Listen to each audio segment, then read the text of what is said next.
मेदूवड्यासारखे दिसणारे पण पोह्याचे कुरकुरीत वडे अगदी 15 मिनिटात होणारे. 1 वाटी पातळ पोहे आणि 1 वाटी जाड पोहे मी घेतलेत.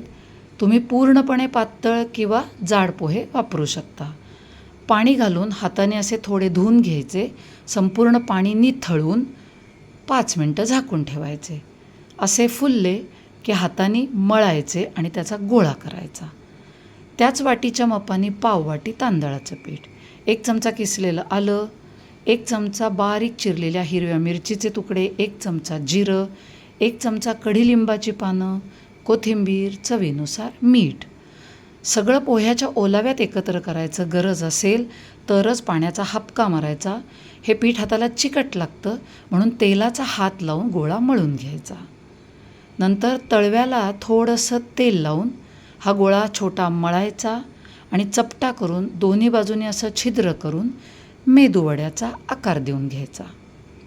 तेल गरम करून मध्यम आचेवर दोन्ही बाजूंनी सोनेरी रंगावर हे वडे छान तळून घ्यायचे.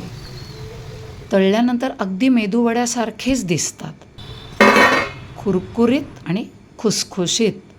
वडा तोडला तर त्याचा कुरकुरीतपणा आणि खुसखुशीतपणा लगेच दिसतोय बघा. नक्की करून बघा.